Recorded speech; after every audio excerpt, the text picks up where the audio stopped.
Okay, man, Teams, what are you gonna do?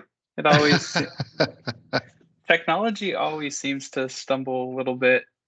I've noticed especially when you're like back-to-back meetings is especially when it likes to be like, "Hey, I'm gonna take a little bit longer."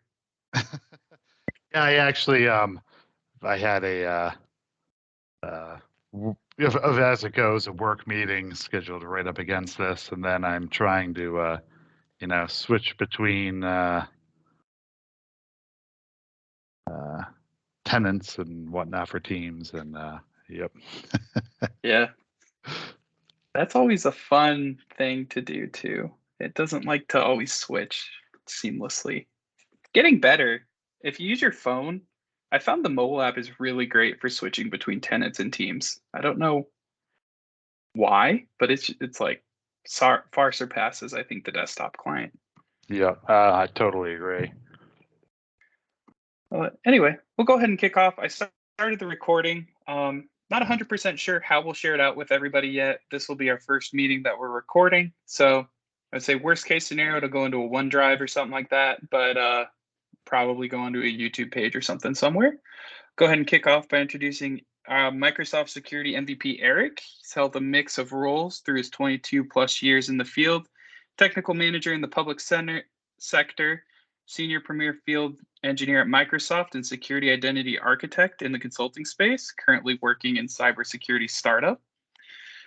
His unique history is from a different side of the fence, combined and led his knowledge and views on the identity and security industry. During his free time, he works on ID Pro body of knowledge community, belongs to the Microsoft identity ecosystem, and works to support the identity and cybersecurity community.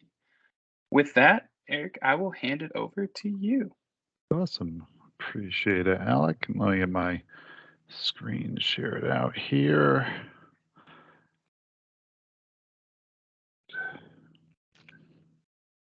I've got the whole setup and everything.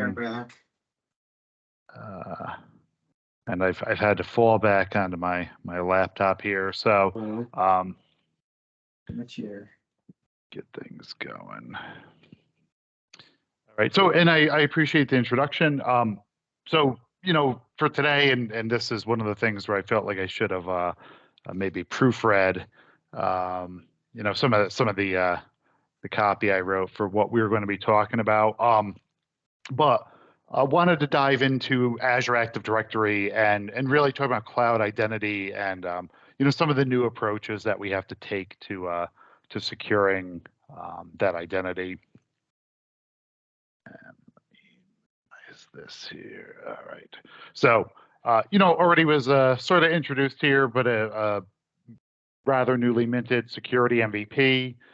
Currently working as a product technical specialist at Semperis, and not to get into pitching what we do, but it's an ITDR company, so identity threat detection and response, mostly focused on Active Directory and hybrid identities, so Azure AD in there as well. And that's actually when I joined them in the beginning of August, really to lend a lot of the history I've had, as an identity architect, security architect, to where we're trying to go with some of our products. But as Alex said, been in the industry over a few decades. Started my career working in the .com boom, working with Unix and all that good stuff. But I was always a Microsoft and Windows fanboy, whether that's good or bad, and that's what's led me to here. So as we go through this, I just wanted to say if there's any questions, comments, this is a very, I'd say, conversational sort of presentation. So, feel free to interrupt, ask questions, all that good stuff. And I'll be trying to watch the chat as well on my mobile device. So if you see me looking away, it's just to check that. A QR code here, right? In from a security perspective, people are a bit wary of QR codes. That just goes to my link tree. Always happy to connect with people. So, if you want to reach out on Twitter, LinkedIn, whatnot. As you can tell, I'm also Eric on identity, right? And I blog about Azure Active Directory and sort of the Microsoft identity ecosystem on occasion. hold a bunch of certifications as well. That may or may not mean stuff to people, and sometimes to me, it may or may not mean stuff to myself. But try to stay well versed in sort of the fringes around identity, right? And I think we'll sort of see why you can't just focus on identity as we get into things here, at least not with the cloud and modern security. So as we jump into things, we need to look at history a bit here, right, and talk about how we would secure Active Directory and why we have to change how we think about securing cloud identity, such as Azure AD, right? And we have a mix of things where we have a carry forward of technical issues, and we also have new sort of issues and challenges introduced to us, right? So when we talk about securing Active Directory, a lot of it is, what I'd call is knob and dial turning. And a lot of that security you can tighten behind the scenes, right? Not saying that it all can be done without coordination, but if we take something like, LDAP and requiring LDAP signing, right, we may have to work with our developers. We may have to audit sort of certain things in Active Directory to see, if we're having, insecure LDAP calls made to AD. But a lot of these things, right, maybe disabling SSL v2, SSL v3, all these other things, forcing TLS. It's all stuff that we can apply to our clients, right, and our servers and sort of the environment without necessarily needing to coordinate with our end users, right? You can do a lot of this stuff where they are, if you pull it off properly, none the wiser to things going on. And also, when we talked about securing Active Directory, we relied on Perimeter really providing that security defense, right? So in our picture here, right, a typical organization, if you boil it down, we have our domain controllers, as we see here on the screen. Inside our corporate network, we have our DMZ, and then, the internet sort of out there, right? But we're protected by those two firewalls, but we also tend to operate in this sort of mode where we're saying that, right, we trust everything within inside the corporate network. And this legacy architecture, right, is essentially proven unreliable. So, if you pay attention to any of the news out there or listen to, podcasts about, ransomware attacks, right, 9 out of 10 of those have some Active Directory component in them, right? And it's usually Active Directory being breached so that effectively the threat actor is using that to spread throughout your environment, right? And it goes back to that we essentially have implicit trust in this environment, right? So essentially, whether you're in the corporate network or you're VPN'd in, right, we're just sort of like, well, once you're in, you're good, right? And we just sort of implicitly trust you. It's interesting in that there was when Server 2008 came out, right, Microsoft had network access protection, which you could almost look at in a way as a precursor to zero trust, but it never really took off, right? With a lot of older Windows Server technologies, things were difficult to implement.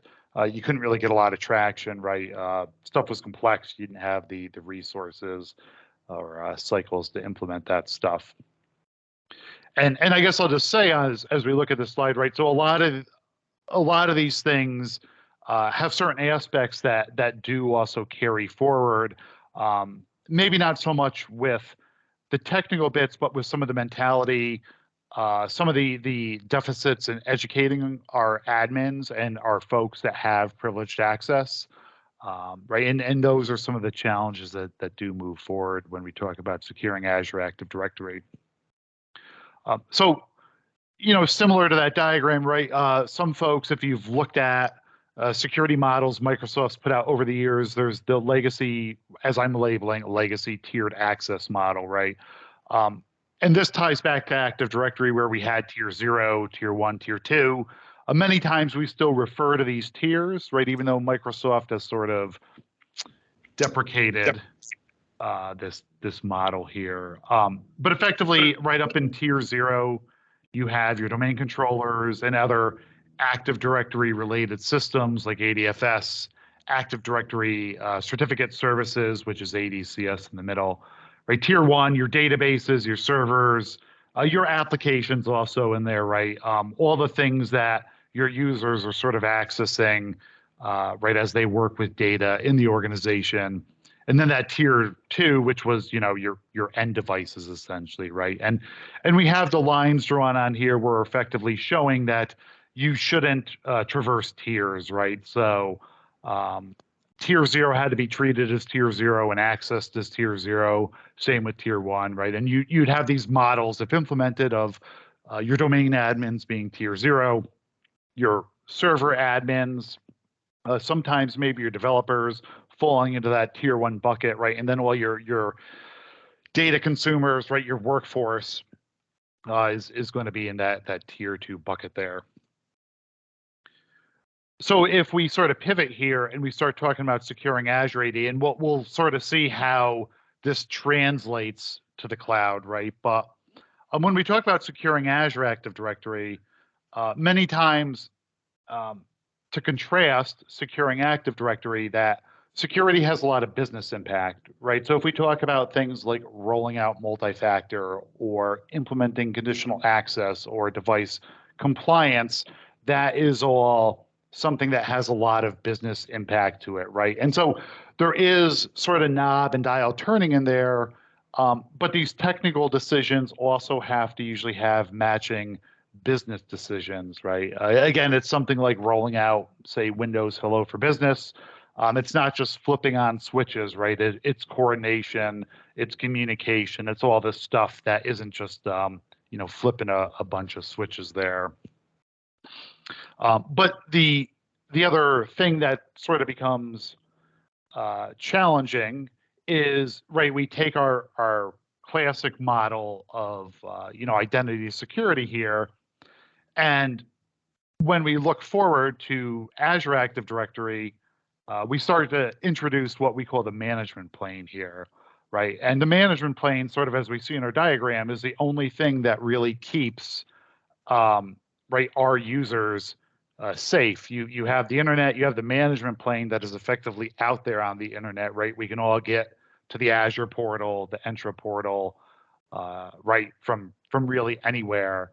And so it's that management plane that introduces a lot of these new challenges and or sort of turns a bit how we have classic challenges that we still have to face, and right, it just adds a bit of a new flavor to them. And, as folks may have seen in Microsoft marketing material, right, identity is the new security perimeter, but it's not just a marketing thing here, right? Because effectively, that circle that encompasses the management plane there, right, it is identities that control access to that. And we'll dive into that a bit more as we sort of start to pick apart the enterprise access model here. So again, if folks have seen this or maybe have not seen it, Microsoft puts out a lot of quality documentation, I would say, but this tends to be an area that confuses a lot of people out there, right? And so I think at times it's just a matter of trying to look at it from a different perspective to sort of help pick this apart. Because when working with customers, and I'll sort of throw, right, the enterprise access model out there, which is really just a new version of that tiered access model, right? It can look a bit confusing. But if we talk about the control plane and management plane here, right? This is the stuff that's keeping,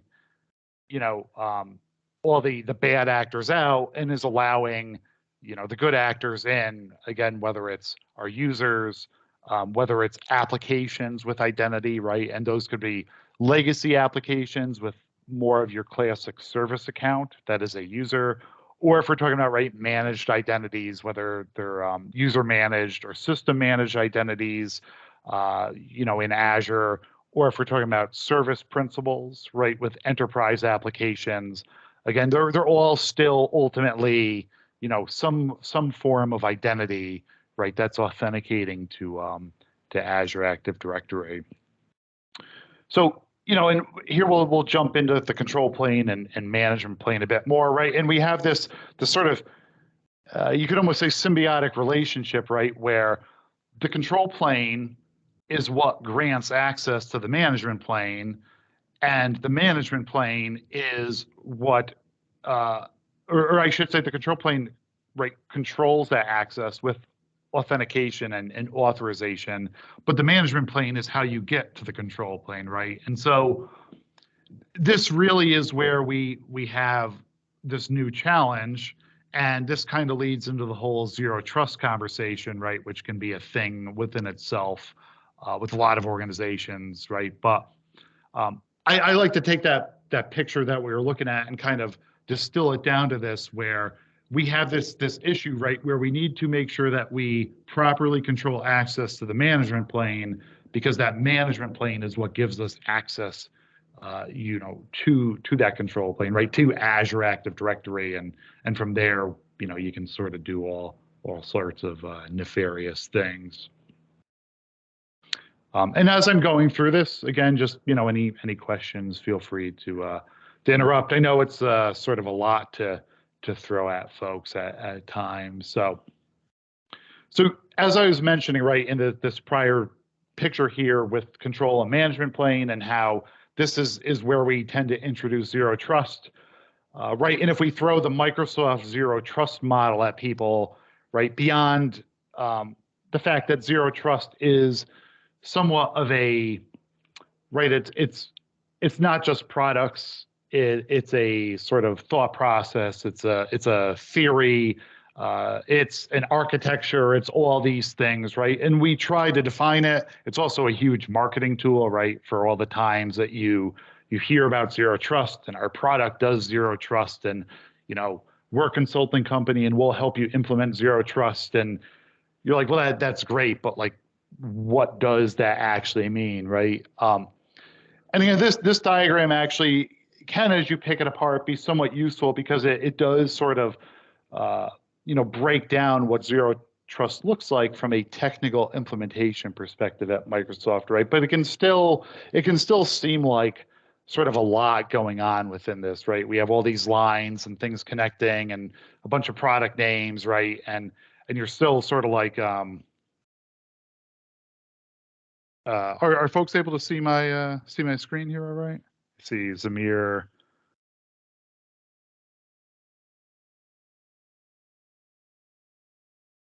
Okay. I can see your screen. You're showing the zero trust with Microsoft, right? Cool.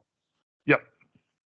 All right. So like I was saying with this, essentially, it can get a bit complex, right, at time. So one of the other concepts folks may have heard of is defense in depth, right? And one of the things that we tend to have come up in conversations is, how does zero trust play with defense in depth, or do they, sort of contrast each other, or do they complement each other? And honestly, for me, I think of defense in depth is just another way to look at zero trust, right? And so in a way, they tend to complement each other. And you can also potentially look at this as that defense in depth is just a way to apply zero trust, almost from a more, I guess I'd say, technical perspective, right? So if we apply sort of, right, we go back to that diagram and we talk about the different pillars of zero trust, or the different areas, right? We have identity, we have devices, data, applications, infrastructure, and network, right? These are all sort of those areas where we want to apply zero trust. And if we essentially take the defense in depth model, right, and sort of build it out within here, right? So when we talk about defense in depth, as Microsoft models it, right, we have the physical identity and access management, perimeter, and network, which kind of can be one and the same. Right, perimeter would be like your firewalls. Network would be more, once you're inside that initial perimeter. Compute, apps, and data. Right, and so if we take a moment to sort of look at this diagram, right, you can see that we have a lot of right, sort of uh, similarities, right? That if we look at devices, there's identity within here, right? And that can correlate up to the identity zero trust piece, right? We can see that all these defense in depth models have data, right? So our applications have data, right? Identity has data, right? Those user accounts that we have within Azure Active Directory, right? That is data, right? Now this also tends to lead into that if we're talking about the shared responsibility model, right? That when you talk defense in depth in the cloud, you may not necessarily have to concern yourself with like the physical, right? So trying to draw it out here, but the physical piece in the cloud is Microsoft's problem essentially, right? Making sure that servers and right their data centers and all that are protected. But I think if you look at this, it's almost like we take the defense in depth model and kind of tip it on its side, right? And now we can just call it zero trust, right? And I think if we were to look at it from not just an identity perspective, and yeah, I'll definitely send these slides out after. Right. So if it's not just identity, but sort of defense in depth in general, right? That if we look at each of these sort of pillars of zero trust and just apply defense in depth, we ultimately sort of end up with zero trust, right? So perhaps one of the takeaways within this is when you sort of shift that perspective, instead of trying to focus on like, right, how does this look as this big picture? It's sort of like too much. Instead, it's like, well, let me look at something like identity, right, and apply the defense in depth model to it, right, downwards, and effectively in doing so, I'll have applied zero trust to identity. Now, we may still find times that we're crossing things because when we talk about compute, which is not just necessarily right the servers, but it's also end user devices and stuff like that, right? That may end up leading up into devices. So you still have it's not like you're working in a silo necessarily, right? If you're applying some control or some process or product to something, you may have to cross other, sort of east west sort of boundaries there, right? But I think it's just a way to really take that zero trust thing and distill it down, right? Because for many folks it can be a bit of a complex thing, and this is where we'll sort of jump into now when we talk about Azure Active Directory, right? And like, what does zero trust or defense in depth look like, sort of in reality, as we translate this stuff to the technical bits. So when we're talking about what I would say is practical identity zero trust, right? And this is across the enterprise and the things that we want to accomplish with organizations. And this is both whether they already have Azure Active Directory and Azure, or they have M365, Office 365, right? A lot of times it's interesting. You'll encounter a customer that's very heavy in Office 365, and they have no idea that they have Azure Active Directory under the hood, right? Azure customers tend to have a bit more familiarity, right, with Azure Active Directory as being a thing than if you're just really a business productivity shop. But it all tends to be the same, and it's all stuff that's doable whether you already are in the cloud or whether you're new to your cloud journey here. So I would say conditional access is at the heart of zero trust.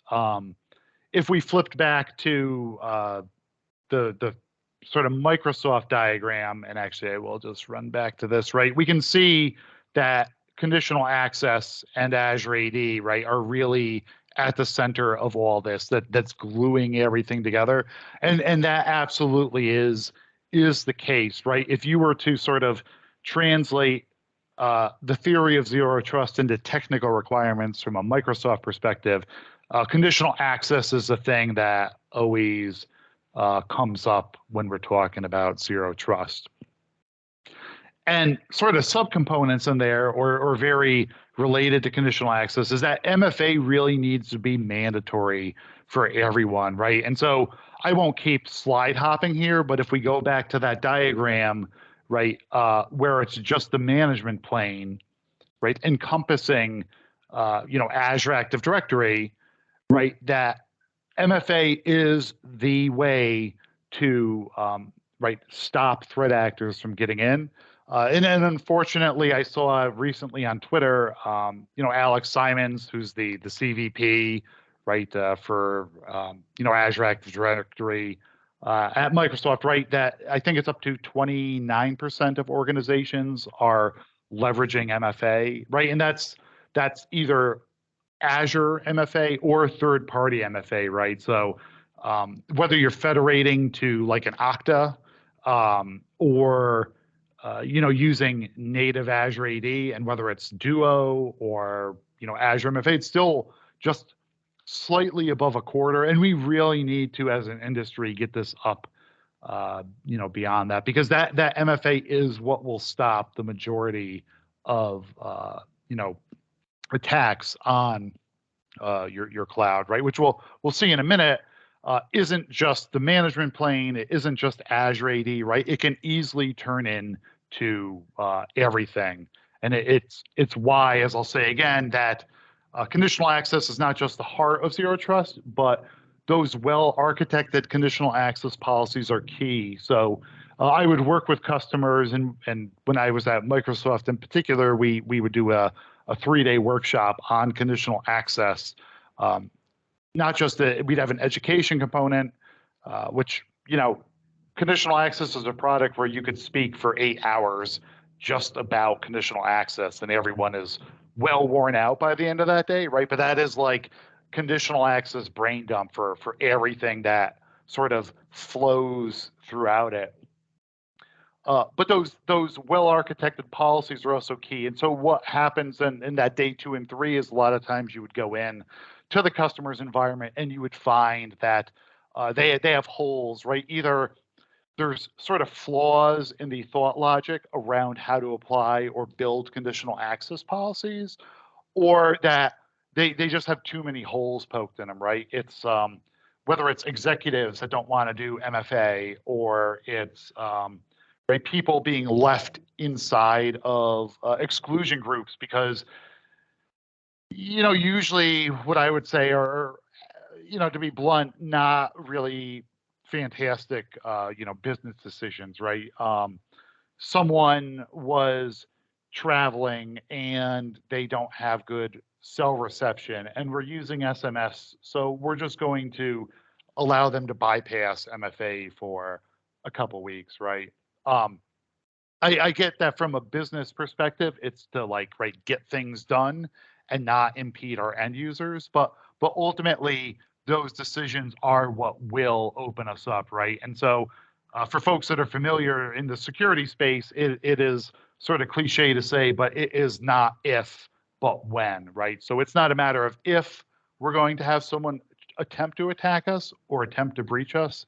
It's just a matter of when that's going to happen, right? And I don't want to be the person that's the conduit, right? Because I don't feel like multi-factoring. So another thing, when we talk about identity, especially with cloud identity and Azure Active Directory, device compliance really is the other huge factor within this practical zero trust, right? And so you need to become BFFs with your Intune or right, your Workspace ONE folks or whoever is managing devices in your environment, because right, when we talk about implicit trust, right, where I VPN in and I can just do whatever I want, or I'm on the corporate network and I can just access anything, right? And in some organizations, we'll say, well, sure, we'll sort of layer firewalls around things, right? But when you talk about identity and everyone needs to authenticate to identity, you can't really restrict access to that stuff, right? So it's, well, how do we essentially control who's allowed to do what? And devices become a huge component in that, right? Because we can have device compliance where we're attesting to the health of that device, right? Whether it's my mobile device or whether it is my Windows laptop or whatnot.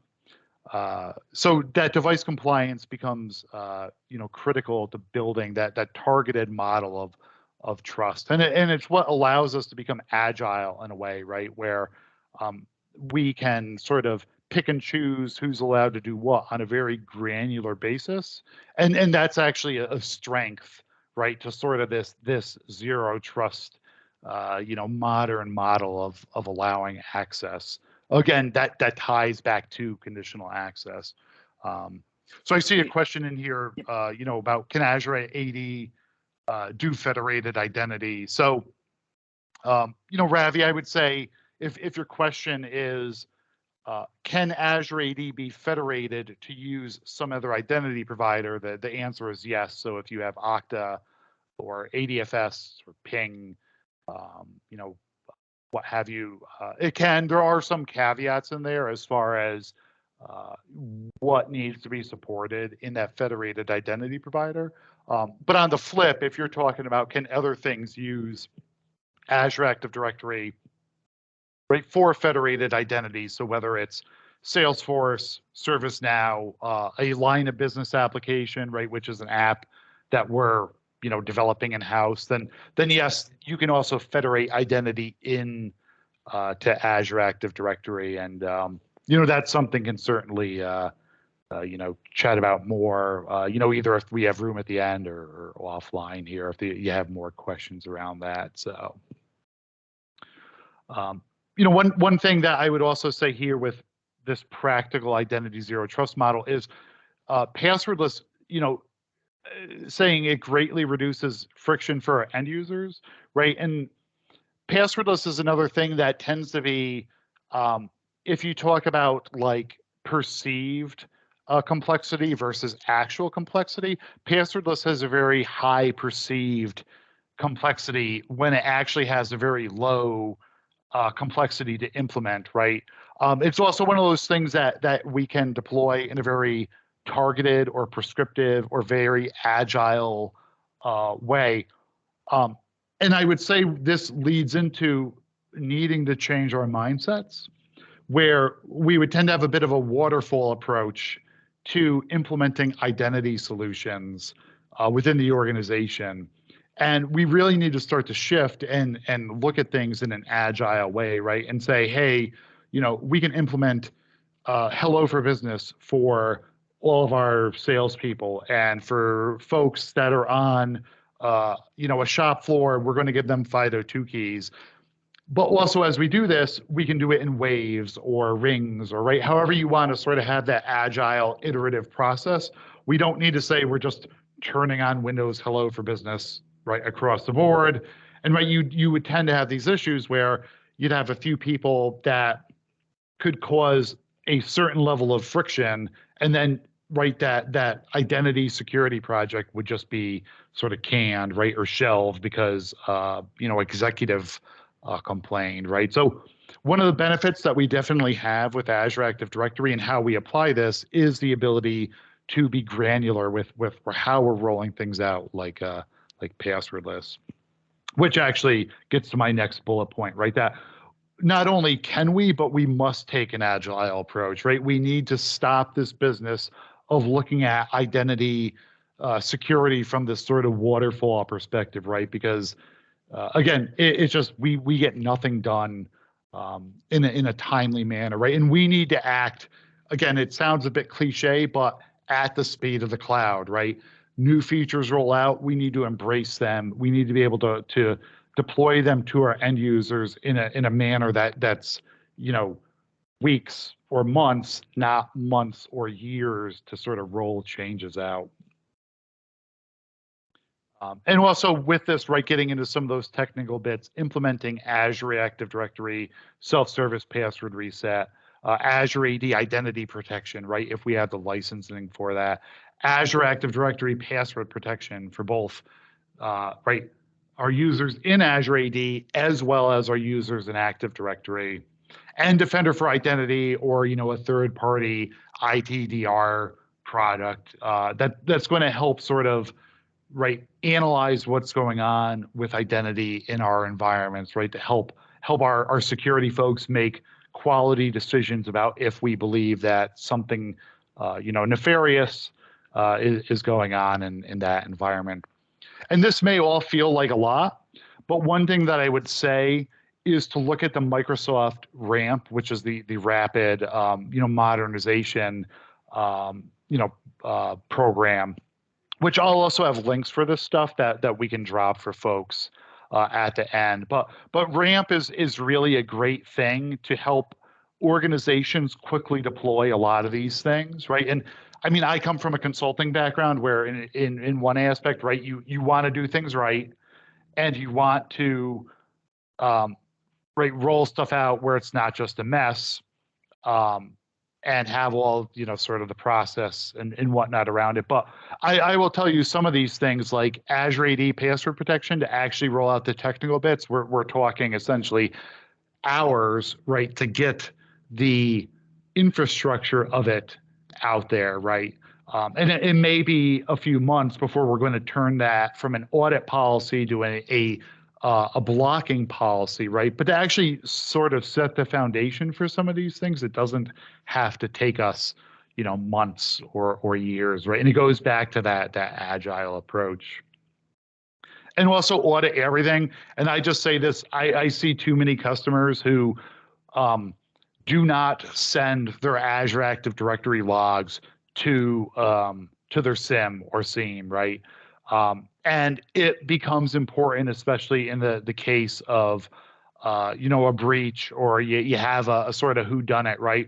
Keeping those logs in Azure AD for 30 days, right? If you have any sort of licensing still tends to not be enough from a sign-in log or an audit log perspective. So, right, you're easily provided with sort of that built-in auditing, but you need to send that stuff to something that's going to retain it for a longer period of time and also help correlate it, right? You should have some sort of XDR sort of platform at this point, right? Which and or a SIEM or SIM. You need to pull that identity data into something that's going to help apply some sort of logic again, right? To sort of analyze all these vast amounts of data that we have. So going back to what I was saying a few slides ago, right, where we sort of expand the control and management plane, right, and why it becomes important um, to have this identity zero trust structure, right? Is we go back to that model where the control plane allows access to the management plane, and we see that the management plane isn't just access to Azure AD, right? If we look at the left, it's access to IaaS, which also in turn, for many organizations, right, you have ExpressRoute, you have VPN, site-to-site tunnels, all that sort of stuff, right? It's also into your on-prem. And this is where it can get scary, right? Because I'm a threat actor, I target cloud, and I target cloud so that I can get access to Active Directory, and I can use that to move laterally into your on-premises data centers, right? Also, whatever you're doing with PaaS out there, right? Or SaaS and multi-cloud. And again, these PaaS or SaaS solutions may be in-house developed things, or it may be things that you're consuming, right? So again, the Salesforce, the ServiceNows, all that sort of stuff. And this is why it becomes critical, right, to have that solid structure around this, because it is the modern keys to the kingdom, so to speak, right? I get that sort of access to this stuff, and it's going to be a free for all for threat actors. And I will also just highlight the multi-cloud piece on the right, right? And this is where it can, again, feel complex at times because we'll have a lot of organizations who, right, they may be doing compute in AWS because it's cheaper or, right, it sort of works with their business model, but they're federating back to Azure Active Directory for control. I've worked with a lot of K through 12 organizations who, right, the schools are using Google Workspace for students and some staff, but some or all of their identity is federating back to Azure Active Directory, right? And so it's definitely a challenging thing, and this is why, right, this can be such a big scale thing. But in ways, if we go back to that Microsoft ramp and we sort of take a prescriptive model to applying that sort of defense in depth to identity, right, we can actually within weeks, right, sort of set the foundation to easily start to apply quality, identity security controls around all this. So I also just want to pivot here and spend, I know I've only have 15 minutes left here, but just quickly talk about privileged access, right? So when we looked at the access, model at the beginning of the conversation, right, where we had our tiers, and when we talk about administering this stuff, it looks very similar, right? But our domain admins should only really administer domain controllers. They should use a PAW.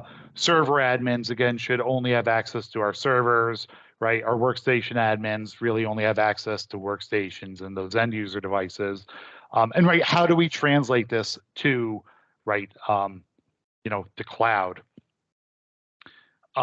And where it becomes important again to highlight here is if we look at this diagram of where it's just that management plane, right, protecting our users, it's also just the management plane. I'm not sure. Is there a question? Okay. It's also the management plane protecting the privileged users out there, right? Which can be our global admins, our security admins, our developers, right? Who sort of float in this special access space out there, right? So it's all of this stuff encompassed just in that management plane, which is why I'll sort of just nonstop drive this home, right? And going back to needing to apply things like conditional access. And when we start talking about privileged access, and we translate that old model sort of into the modern model, it really is very similar, right? Like, so if you look at this, right, you still have sort of what you could almost call the tier 2, so to speak, but we change it in that it is the users, right, are sort of the tier 2. Our developers become essentially tier 1, which is that specialized access, and then privileged access, right, is still effectively tier 0 to things, right? Lots of like fancy lines and things like this on here, but this tends to be why when you consult a lot with organizations, we still end up using tier 0, tier 1, tier 2 to talk about this stuff, because it's again almost like we're just sort of shifting things, right? And we kind of make fancier diagrams for this stuff, but it distills back down to sort of similar principles. And so when we start to talk about that practical privileged access management, right? So in the short term, again, it's that same Microsoft rapid modernization plan that I was talking about for broad access. We can even more easily apply this to our privileged access that we have out there, right? And that includes implementing our emergency access or break glass accounts, right? And those are really in case we have a bit of an oopsie with something like conditional access and lock ourselves out of our tenant, because as some folks have actually documented, it can take several days to get access back to your tenant. And if you apply the wrong conditional access policy and you have literally locked your entire organization out of your tenant, right, you're going to have a bad few days, and probably whoever's responsible may question whether or not they're still going to be employed. Right, so those emergency access accounts are key. And it also, another thing I would say is it helps our global admins feel better about restricting their access, right? Because one of the things that you'll tend to find with admins, especially when you talk about something like global admin, right, is they don't want to run the risk of inhibiting their ability to do work in case there is an emergency, right? Which tends to be why a lot of people that have privileged access want to retain it, right? Is because it makes you feel good in case you have a, oops sort of moment, right? And those emergency access accounts sort of can help alleviate some of the pressure there, right? To not want to give up or restrict how you access stuff.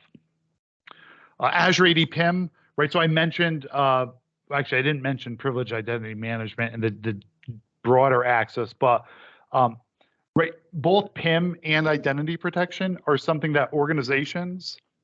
Oh, so I'll send a link for this ramp model we'll drop it in, notes, after this. Um, Both PIM and identity protection.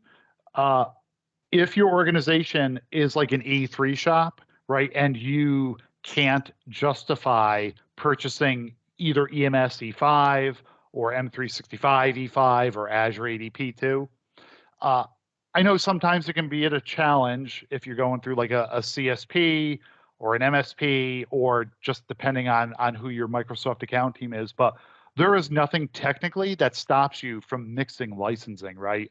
Um, so if you have 10, highly privileged users, or you have 50 developers that have access to a lot of business critical systems, go acquire P2 licensing, go acquire even better EMS E5 licensing, right? Potentially, if you also need device management in there, right?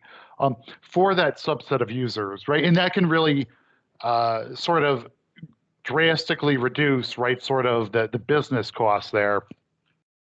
I need to go buy 10 P2 licenses. That's a couple $100 a year, right? That the organization can probably absorb, versus looking at a bill to go get, 100,000 licenses for P2, right? That's going to cost you $500,000. So, just one thing that I think people tend to not look at, because ultimately Azure AD PIM and identity protection become really important for those privileged accounts, right? For that just-in-time access, and also for the identity protection piece, right? The extra, analytics that we have around our privileged users. A few other things that are shorter term here, right? Is that privileged account inventory as the third bullet on here, and also privileged account separation. So too many times you'll walk into an organization and a global admin will be a daily driver, right? We don't want that stuff, right? It's the same thing. I talk about carrying forward challenges we have in organizations with Active Directory, where a domain admin is being used from my daily driver workstation that I'm surfing the web from, right? And I download ransomware, and now, right, because that device has the creds on it, right, for some domain admin account. Now all of a sudden, right, everything within the org is ransomed, right? That sort of stuff, as we're starting to see, can also happen in the cloud in similar fashions, right? So token theft is becoming a thing. And if it's a global admin token, right, I can effectively then go do, sort of whatever I want. Going back to identity protection, Microsoft is building in things, right, to try to sort of account for and look for things like token theft, right? And it goes back to another way to look at the defense in depth as sort of a mindset, right? Is you implement things so that if one part of the security model or strategy breaks, right, that it's not just the floodgates are opened, right? But those privileged accounts, separating them out, right? Getting our global admins, our security admins, or other highly privileged users, right, with a dedicated account for that stuff, with whatever it is that they're trying to do. And as it may pain our developers sometimes, starting to really look at the specialized access model, right, where a developer isn't necessarily privileged, but the developer may have enough privileges into business critical systems that if we target or are able to compromise the developer, right, it still may be a pretty bad day for the organization, and it may still be as detrimental to the organization, right, if their accounts are compromised, as far as right, whatever the product that we may be producing or selling. I'll give you a quick story just in that I was working with an organization where their developers were allowed to access their business critical production systems from their personal devices, from their house, without MFA. And that becomes scary, considering that if that system went down, they effectively would be out of business, right? And this was a wealth management platform, sort of company out there, right? So you tend to want to sort of almost as a consultant not think about these scary things that folks are doing. And I do see that there's a question in here that I'll hit on in a moment. Just I know we're almost at the top of the hour. So all I wanted to say with this, right, is just longer term. And really what I was saying is we want to get into looking at not just separating out those accounts, but looking at privileged access workstations and specialized access workstations, right? These specialized access workstations are for our developers or medium privileged users within the organization, right? It may be someone that has access also to manage a lot of our SaaS applications, like potentially Workday or something, right, where it's business critical, those highly privileged developers. And those highly privileged users, right, going on to a PAW. And one thing I just wanted to point out is I have a note in here that privileged access and a privileged access workstation, one of the key things within it is the clean keyboard principle, right? Making sure that nothing is getting between my hands and the commands and the things and the passwords and everything that I type. So when we talk about PAW still is, you've got a laptop to do that PAW work, or there's more complex ways to carve this stuff out, right? But it is a physical device. It is not a VM in the cloud.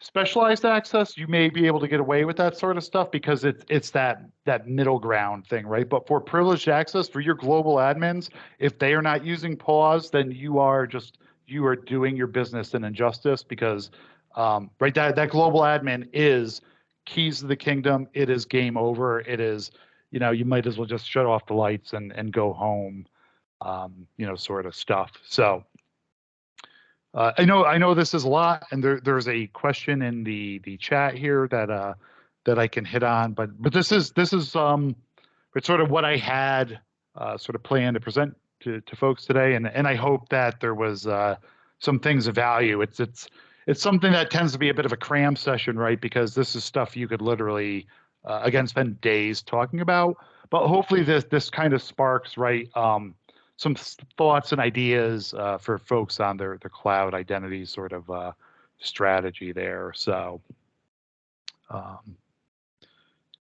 let me see here though. So Brian, you asked the question: is data becoming more or less secure as cloud sharing increases with resources like OneDrive and Google Drive? So I think OneDrive, it can be secure if you implement the appropriate controls around it, right? Getting into whether you're using an MDM or MAM, and also sort of trying to help users, right? If we talk about data protection, right, label their data and implement, something like Purview, right, to potentially control that. I think if we just go turn on OneDrive in some organizations and call it a day, it can enable our end users, I guess I'd say, to have sort of a poor security hygiene around data, right? So it's either way. It can be secure, it cannot. It's all about how we really use that. So and Andrew there asking about Entra. So Entra honestly is basically marketing.